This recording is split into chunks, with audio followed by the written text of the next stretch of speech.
नमस्कार, मैं आपके साथ के राणा। महुआ खबर देख रहे हैं आप और आपका स्वागत है आपके खास कार्यक्रम बिग न्यूज में। आज दो खबरों से आपको रूबरू कराएंगे। पहली खबर होगी बिहार की 5 राज्यसभा सीटों के लिए चुनाव का ऐलान होते ही सियासी सरगर्मियां तेज हो गई हैं।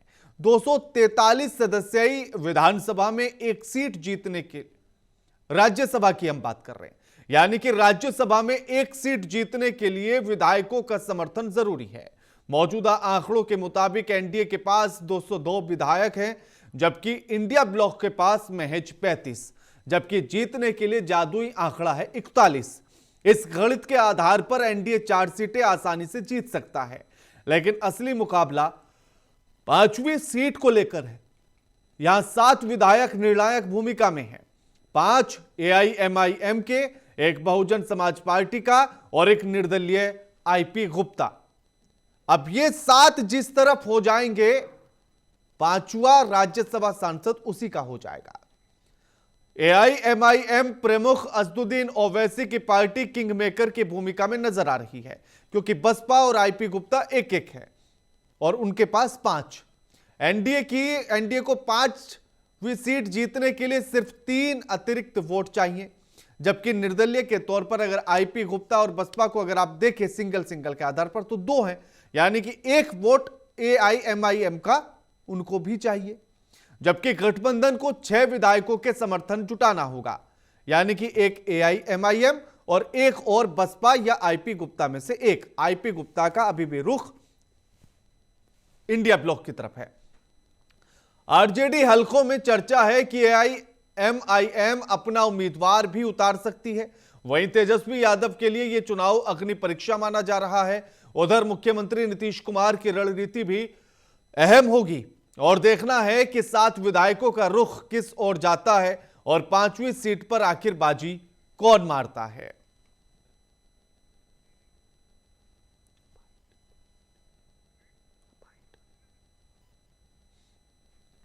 ग्राफिक्स के जरिए आपको समझाते हैं। 4 सीट एनडीए की तय, असली जंग है 5वीं पर, क्योंकि 202 विधायक 41 से आप डिवाइड करेंगे तो 4 सीटों के लिए बड़ी आसानी से बहुमत है। 5वीं पर मामला अटक जाता है। एक सीट जीतने के लिए 41 विधायकों की जरूरत है, उनका समर्थन होना चाहिए, तभी आप जीत सकते हैं। नेक्स्ट, एनडीए के पास 202 हैं, महागठबंधन के पास कुल मिलाकर 35 और 41 से अगर डिवाइड करते हैं तो 4 सीटों के लिए तो 41 विधायक हैं, लेकिन 5वीं सीट के लिए एनडीए के पास महज 38 विधायक हैं। 5 एआईएमआईएम, एक बसपा, एक आईआईपी विधायक है। अब ऐसे में 3 वोट एनडीए को चाहिए और 6 वोट चाहिए महागठबंधन को, यानी कि या तो एनडीए 3 वोट अपनी तरफ करने में सफलता हासिल कर ले या फिर 6 वोट अपनी तरफ करने में सफलता हासिल कर ले महागठबंधन। ओवैसी का समर्थन तय जीत को करेगा, क्योंकि जिसकी तरफ हो जाएंगे तो बाकियों को लाना उतना मुश्किल नहीं होगा। तेजस्वी के लिए राज्यसभा अग्नि परीक्षा है। अगर मान लीजिए कि एआईएमआईएम को एनडीए अपनी तरफ कर लेता है तो किसी और की जरूरत ही नहीं है, और महागठबंधन अगर कर लेता है तो बाकी किसी एक को लेकर आना महागठबंधन के लिए भी फिर मुश्किल नहीं होगा, चाहे बसपा हो। अब दूसरा, 4 सीट एनडीए की तय, असली जंग 5वीं के लिए है।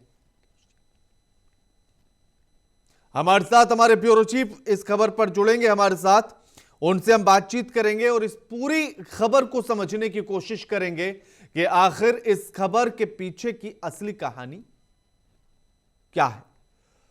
5वीं सीट के लिए होने वाली लड़ाई में 5वीं सीट की कहानी क्या बनती हुई नजर आ रही है।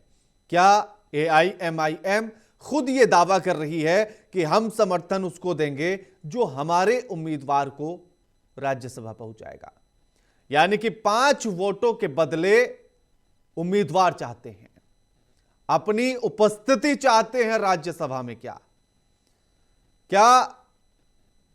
3 वोट लेना एनडीए को भारी पड़ेगा और एआईएमआईएम को अपना 38 विधायकों का समर्थन दे देना आसान है एनडीए के लिए, या फिर 35 विधायकों का समर्थन महागठबंधन का एआईएमआईएम को दे देना आसान होगा क्या? लेकिन ऐसे में सबसे बड़ा पेंच जो है वो इस बात पर फंसा है, बात जरूरत की है, और इस समय पर जरूरत एआईएमआईएम की सबके लिए है।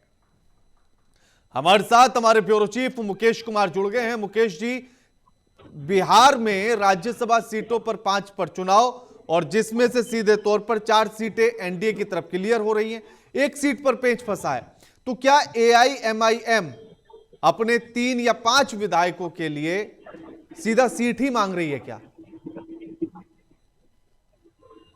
देखिए राणा, 9 अप्रैल को ये 5 सीटें जो है वो खाली होगी। 9 अप्रैल को जो है इसका जो है ये कार्यकाल पूरा हो रहा है। 5 जो है जो राज्यसभा के तरफ है, इसमें जो सबसे जो पेज फंस रहा है, देखिए ये बात तय है कि 4 जो है वो एनडीए के खाते में है, क्योंकि संख्या बल के आधार पर अगर आप देखेंगे तो संख्या बल जो है इस बात का एकदम सीधा सीधा प्रमाण दे रहा है कि एनडीए के खाते में जो 4 जो है वो राज्यसभा की सीटें होनी तय है। एक राज्यसभा सीट के लिए 41 विधायकों का समर्थन की जरूरत होती है। वो ये जो है ये पहले से जो राज्यसभा में ये सदस्य थे, उसमें इस बार जो है जेडीयू हो सकता है कि हरिवंश जी को नहीं भी भेज सकता है, लेकिन वहां से रामनाथ ठाकुर को जो रामनाथ ये ठाकुर को लेकर के अब जो है वो पूरी तरीके से गणित तय हो गया है कि रामनाथ ये ठाकुर को, और ये केंद्रीय मंत्री भी हैं, तो जाहिर सा बात है कि जेडीयू की तरफ से रामनाथ ये ठाकुर का नाम तय माना जा रहा है। अब आरजेडी की तरफ से जो प्रेमचंद गुप्ता का नाम आप देख रहे थे लगातार, इस बार जो है प्रेमचंद गुप्ता के नाम पे आरजेडी ने ये कहा कि इनको हम झारखंड भेजेंगे। अब देखिए, आप गणित ये समझिए आप कि झारखंड में अभी राज्यसभा की सीटें खाली नहीं हो रही है, बिल्कुल। तो जाहिर सा बात है कि प्रेमचंद गुप्ता सीधे घर जाएंगे। उनके पास में अगर आप झारखंड, अगर क्योंकि आरजेडी कहती है कि झारखंड जाएंगे, तो झारखंड में कहाँ जाएंगे? तीसरी बात, क्योंकि वहां से अभी जो है पवन सिंह का नाम, भाजपा जो है पवन सिंह के नाम पे मुहर लगाने की बात कर रही है, क्योंकि यूपी में चुनाव होने हैं और यूपी में कुछ यूपी के जो कुछ ये जो राजपूत वोटर्स है वो थोड़ा सा बीजेपी से नाराज चल रहे हैं, तो इसलिए इस बात को भी लेकर के जो है ये तय माना जा रहा है कि पवन सिंह को जो है वो राज्यसभा भेजा जा रहा है, ये जा सकता है। दूसरी बात यह है कि नितिन नवीन पर भी बात आ रही थी कि नितिन नवीन को भी जो है वो ये राज्यसभा भेजे जाएंगे, लेकिन राज्यसभा के लिए नितिन नवीन पहले से ही जो है ये कह दिए हैं कि हम जो है वो विधायकी नहीं छोड़ेंगे। लेकिन वो ये पटना से विधायक है, तो वो जो है ये विधायक का सीट वो नहीं छोड़ेंगे। एक तरफ जो आप देख रहे थे कि चिराग पासवान जिस बात को लेकर के कह रहे थे कि जो सीट 2020 में खाली हुई थी उस पर जो है उनकी मां का उनकी मां जो है वो राज्यसभा जा सकती है, तो इस बात के लेकर के भी जो है वो चिराग पासवान ने क्लियर कर दिया कि हम अपनी मां को जो है वो राज्यसभा नहीं भेजेंगे। तो ये अब जो है एनडीए की तरफ से ये पूरा खाता तैयार है। अब बच गया कि भैया महागठबंधन, तो महागठबंधन का अगर आप संख्या बल देखेंगे तो उसमें जो है तो करीब उनके ये जो विधायक 41 नहीं हो रहे हैं महागठबंधन के, तो किंग मेकर की अगर भूमिका में भी होगी तो किंग मेकर की भूमिका में एआईएमआईएम होगा, और जाहिर सा बात है कि ये जहां जाएंगे 5 सीट, उधर 1 सीट जो है राज्यसभा का जाएगा ही जाएगा। अगर आप पूरी संख्या बल के आधार पर आप अगर देखते हैं तो 202 जो है वो एनडीए है, 205 जो है वो खाका तैयार होगा, तभी जो है वो 5 सीटें जो है वो एनडीए के खाते में जाएंगे। अब यहाँ पेच ये फंस रहा है कि हिना साहब को लेकर के अब आरजेडी कह रही है कि हम हिना साहब पर मुहर लगाएं और एआईएमआईएम जो है उसका समर्थन करें। सवाल उठता है कि जब मेरी बात एआईएमआई के अध्यक्ष से हुई, उन्होंने साफ तौर से कहा, अफसरुल ईमान ने साफ तौर से कहा कि भैया हम अपना ये जो है तो वो कैंडिडेट ये भेजने जा रहे हैं। तो देखिए एक बात को समझिए राणा कि अगर एआईएमआईएम कह रहा है ये बात, तो ये बात समझ के चलिए कि हो सकता है कि यह समर्थन कहीं ऐसा नहीं हो कि एनडीए को कर दे, और एनडीए को अगर ये समर्थन करता है तो जाहिर सा बात है कि 5वां सीट भी जो है वो एनडीए के खाते में होगा ना। बिल्कुल, अगर 5वां सीट भी एनडीए के खाते में होगा इस आधार पर, तो क्या लगता है कि एनडीए के लिए आसान होगा कि 3 वोटों के लिए अपने 38 वोट उधर दे देना एआईएमआईएम को? देखिए चुकराना, ये राजनीति में कुछ भी जायज है। कहते हैं कि इश्क और प्यार में कुछ भी जायज है, उसी तरीके से राजनीति में जो है वो कुछ भी जायज है। और ये बात जो है इसको एआईएमआईएम जो है इस बात के लिए, क्योंकि देखिए ये अभी लगातार मंथन चल रहा है। अमित शाह आए थे और 2 दिन पहले अमित शाह यहाँ पहुंचे थे, उस पर भी ये मंथन हुआ था। यहाँ से दिलीप जायसवाल गए थे और सम्राट चौधरी के बीच में कई ये चीजों को लेकर के भी मंथन हुआ कि वहाँ पे जो हम लोग 5वां सीट जिस चीज के लिए रस्साकसी महागठबंधन कर रही है, जिस सीटों के लिए लेकर के एनडीए के अंदर में 3 विधायक घट रहे हैं, तो ये जो 3 विधायक जो घट रहे हैं वो 3 विधायक ही जो है ये तय करेगा कि 5वां सीट किधर जा रहा है। और अगर महागठबंधन जिस बात के लेकर के गणित खेलने की जो बात कर रहा है कि भैया जो है इसको ये एआईएमआईएम जो है ये पार्टी महागठबंधन को सपोर्ट करे। अब देखने वाली बात होगी रहा कि आखिर एआईएमआईएम ऊंट जो है वो किस ओर करवट लेगा। अगर एनडीए की तरफ करवट लेगा तो एक सीट उधर जाएगा, अगर महागठबंधन की तरफ कोई ये करवट लेगा तो एक सीट जो है वो ये महागठबंधन का ये राष्ट्रवाद में जाएगा। गणित है राणा। बिल्कुल मुकेश जी, अभी तक केवल 2 नामों की चर्चा सबसे ज्यादा है, या तो रामनाथ ठाकुर या फिर पवन सिंह। बाकी के जो 3 हैं उन पर क्या स्थिति बनती नजर आ रही है, या उनको लेकर किस किस नाम को लेकर सुगबुगाहट है? थोड़ा सा उस पर भी एक बार नजर डाल दीजिए। ठीक है ना, जेडीयू के तरफ से और ये हरवंश नारायण सिंह का जो है वो, क्योंकि पहले हरवंश नारायण सिंह का 2 टर्म से ये जो है वो राज्यसभा जा रहे हैं, वो जेडीयू की तरफ से।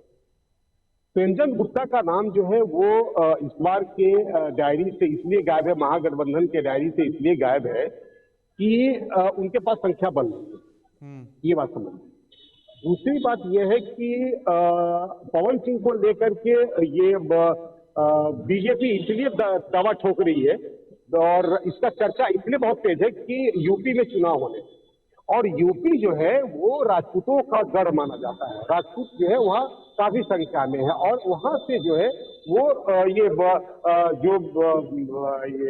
सवर्ण वोट है, सवर्ण वोट को लेकर के भी जो है सो बीजेपी वहाँ से ये पूरा ट्रम्प कार्ड ये खेलने को खेल रही है। दूसरी तरफ ये बात है कि चुराना कि जिस सीट की बात हम लोग कर रहे हैं, अभी चर्चाएं कई लोगों का है, लेकिन अभी जो किंग मेकर की भूमिका में अगर हम बात करें तो किंग मेकर की भूमिका में केवल और केवल जो है एआईएमआईएम है। अगर उस बीच में एक चीज और आपको बता दें कि जिस तरीके से महागठबंधन के तरफ से कांग्रेस की भी बात चल रही थी, तो कांग्रेस ने भी इस बात को कहा कि हम जो 6 हैं वो 6 भी जो है उनको समर्थन करेगा या नहीं करेगा, ये भी संशय की स्थिति में। ऐसा इतना आसान भी है नहीं महागठबंधन के लिए, क्योंकि महागठबंधन के अंदर में इतना भी जो इस बार जो इनका ये चुनाव हुआ और चुनाव में जिस तरीके से करारी हार हुई, और करारी हार होने के बाद अंदर में पार्टी के अंदर इतना खलबली मचा हुआ है, इतना ये शीर्ष नेताओं को लेकर कितना खलबली मचा हुआ है महागठबंधन के अंदर कि जिसका कोई लिमिट नहीं है।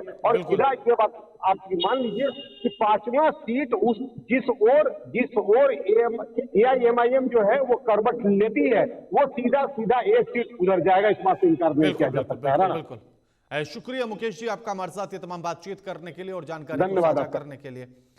अब दूसरी खबर का रुख करेंगे। खबर यह भी राज्यसभा से ही जुड़ी है, लेकिन बात पश्चिम बंगाल की करेंगे। पश्चिम बंगाल की मुख्यमंत्री ममता बनर्जी ने राज्यसभा चुनाव के लिए 4 नामों की घोषणा कर एक बार फिर से यह साबित कर दिया कि बंगाल की राजनीति सिर्फ भावनाओं से नहीं बल्कि बेहद सटीक सामाजिक गणित और दीर्घकालिक रणनीति से चलती है। तृणमूल कांग्रेस यानी कि टीएमसी ने डॉक्टर बाबुल सुप्रियो, पूर्व आईपीएस राजीव कुमार, मेनका गोस्वामी और अभिनेत्री कोयल मलिक को मैदान में उतारा है, और ये साफ संकेत उन्होंने दे दिया कि यह सिर्फ राज्यसभा की 4 सीटें भरने का फैसला नहीं है, बल्कि 2026 के विधानसभा चुनाव और दिल्ली की सत्ता के गलियारों में प्रभाव बढ़ाने का ठोस कदम है। फिलहाल राज्यसभा में टीएमसी के पास 13 सदस्य हैं और 4 नई सीटों के साथ यह संख्या 17 हो जाएगी। 6 साल का कार्यकाल यानी कि लंबी राजनीतिक स्थिरता, केंद्र में मजबूत उपस्थिति और विपक्ष की राजनीति में निर्णायक भूमिका। सवाल यह नहीं कि चेहरा कौन है, असली सवाल तो यह है कि इन्हें क्यों चुना गया। क्या बाबुल सुप्रियो के जरिए हिंदू वोट बैंक को सेंध लगाने या उसे अपनी तरफ करने की रणनीति है? क्या राजीव कुमार के जरिए बंगाली प्राइड और बुद्धिजीवी वर्ग को साधने की एक कोशिश है, जबकि राजीव कुमार रहने वाले उत्तर प्रदेश के हैं? क्या मेनका गोस्वामी महिला सशक्तिकरण और साथ ही सामाजिक न्याय का एक चेहरा बनेंगी और एलजीबीटी समुदाय की पहली राज्यसभा सांसद? तो क्या थर्ड जेंडर को भी सशक्तिकरण के लिए और साथ ही मुख्य धारा में जोड़ने का एक अच्छी पहल जनता के सामने रख रही हैं? चौथा नाम कोयला मलिक की स्टार पावर युवा वोटर्स को टीएमसी के करीब लाएगी। तो क्या यह सिर्फ 4 नामों की घोषणा है या फिर 2026 के जंग और दिल्ली की रणनीति की शुरुआती शंखनाद? बंगाल की राजनीति में चालें कभी सीधी नहीं होती और ममता दीदी की चाल भी दूर तक असर डालती है। आज डीजीपी राजीव कुमार जो अक्यूज्ड है शारदा केस में, आज उनको आज राज्यसभा भेजना ये बहुत चौंकाने वाली चीज़ है। हाँ, हम लोग बोलते आए हैं कि ममता बनर्जी एंटी सोशल, जो देश के पब्लिक के लिए काम किए हैं, जो गुंडा है, उसका समर्थन करते हैं। लेकिन राजीव कुमार भी तो कोई गुंडा नहीं है, लेकिन बहुत स्वच्छ व्यक्ति तो नहीं है। और उनको आज राज्यसभा जैसा जगह में भेजना, जो मंदिर पार्लियामेंट्री डेमोक्रेसी का, ये साबित कर देता है कि ममता बनर्जी का जो प्राण भोमरा बोलते हैं वो राजीव कुमार में है। राजीव कुमार अगर मुंह खोल दे तो ममता बनर्जी का बहुत दिक्कत। हमारे साथ हमारी पश्चिम बंगाल के ब्यूरो चीफ शुभम तिवारी जुड़ गई हैं। शुभम, 4 नामों की घोषणा जो है वो मुख्यमंत्री ममता बनर्जी ने कर दी है, तो एक बार जरा समझाइए कि इन चारों नाम के पीछे ममता बनर्जी कौन सी रणनीति या चुनावी रणनीति को साधने की कोशिश कर रही हैं? बिल्कुल राणा जी, जिस तरह से 4 नाम कल शाम को ही पश्चिम बंगाल टीएमसी की तरफ से दे दिए गए थे। 4 नाम की सूची है वो आ गई थी। नंबर 1 बाबुल सुप्रियो, उसके बाद है राजीव कुमार को तो डीजीपी, उससे पहले ही एक बार चेक कीजिएगा, इको कर रहा है पीसीआर टीम, इको हो रहा है जी। शुभम जी राणा जी, जैसे हम बता रहे थे, बाबुल सुप्रियो और राजीव कुमार, मेनका गुरुस्वामी और कोयल मलिक, ये 4 नामों की सूची टीएमसी की तरफ से राज्यसभा के लिए दे दी गई है। और इन 4 नामों को लेकर रात से ही राजनीति हलकों में जो है वो गर्म है कि राजीव कुमार, पहला नाम हम लेते हैं राजीव कुमार का। अगर राजीव कुमार का नाम आता है तो ये कंट्रोवर्शियल नाम रहा है, कई विवादों में रहे हैं।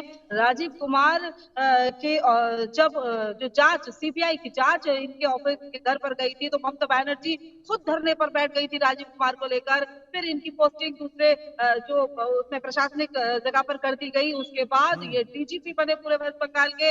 अभी वेस्ट बंगाल का इनका कार्यकाल जो डीजीपी का है वो पूरा हुआ है, दिसंबर के लास्ट दिनों में ही पूरा हुआ है और इनको जो है वो विदाई दी गई है। उसके बाद ये बड़ी खबर निकल कर आई है कि इनको राज्यसभा भेजा जा रहा है।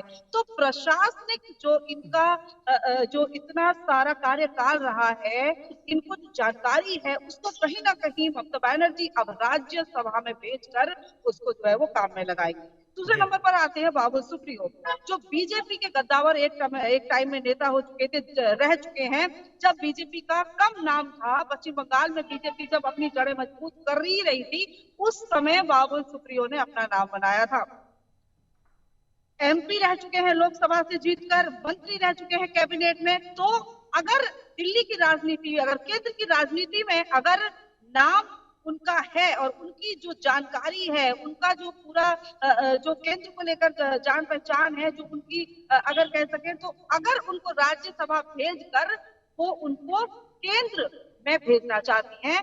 राज्य में टीएमसी ज्वाइन जब उन्होंने की थी, सुब्रतो मुखर्जी के निधन के बाद, साउथ कोलकाता की कॉन्स्टिट्यूएंसी सुब्रतो बख्शी के निधन के बाद, वो वहां से जब इलेक्शन हुआ, बाई इलेक्शन में जीतकर बाबुल सुप्रियो जो है वो टीएमसी के एमएलए बने।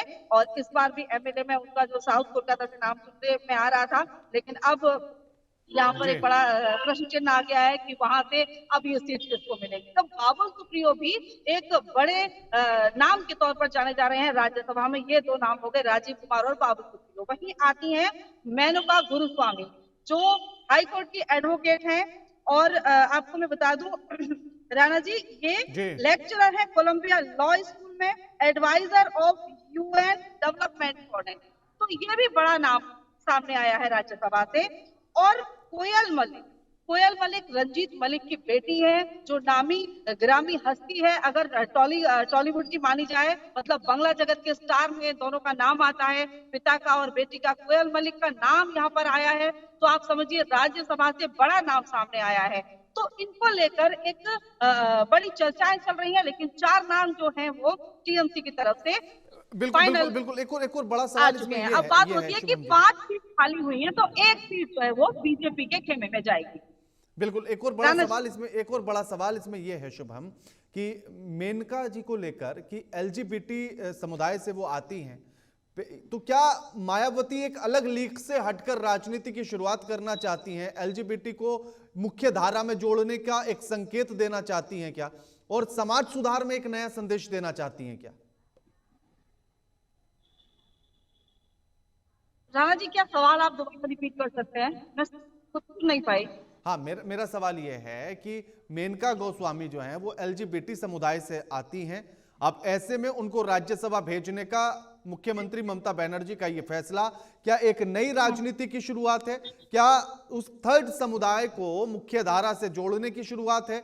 और क्या समाज में एक नया संदेश देने की जरूरत है?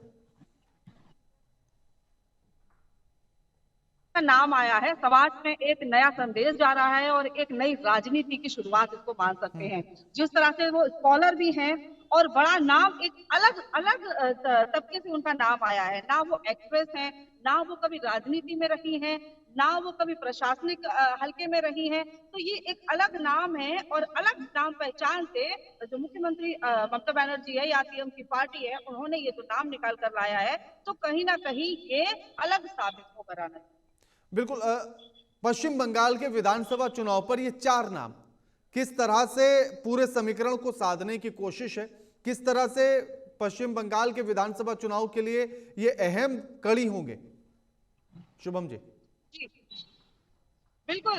जिस तरह से हमने कल देखा कि बीजेपी ने परिवर्तन यात्रा का जो बिल्कुल बताया, उन परिवर्तन यात्रा 1 तारीख से शुरू होने वाली है। वहीं राज्यसभा के 4 बड़े नामों की सूची भी उसी शाम को आ जाती है। उसी वक्त, जहां कुछ घंटे पहले परिवर्तन यात्रा का बिल्कुल बजता है, बीजेपी के लीडर्स जो हैं वो अपनी जो है वो विषय वस्तु, जो अपना रूट मैप जो है वो जनता के सामने और प्रेस के सामने लाकर सबको पता चलता है कि किस तरह की ये यात्रा होगी, किस तरह कहाँ से शुरू होगी, कहाँ तक जाएगी। उसी के कुछ समय बाद ही राज्यसभा एमपी के नामों की घोषणा जो है वो टीएमसी की तरफ से हो जाती है। तो राजनीति को साधना, अगर राज्यसभा एमपी की उसी दिन घोषणा होना, तो ये सामने एकदम साफ दिख रहा है। और आज जहां पर एसआईआर की लिस्ट सामने आ रही है, निकलनी शुरू हो गई है, 28 तारीख को जहां नाम आने हैं, उसके ठीक पहले, ठीक शाम को राज्यसभा के जो नामों का आना, ये बिल्कुल राजनीति को साधना और सामने इलेक्शन को देखते हुए ये बड़ी जो है वो चीज देखी जा रही है। बिल्कुल, शुक्रिया शुभम आपका हमारे साथ ये तमाम बातचीत करने के लिए और जानकारी साझा करने के लिए। बिग न्यूज में फिलहाल इतना ही। लगातार खबरों के लिए देखते रहिए महुआ खबर। नमस्कार।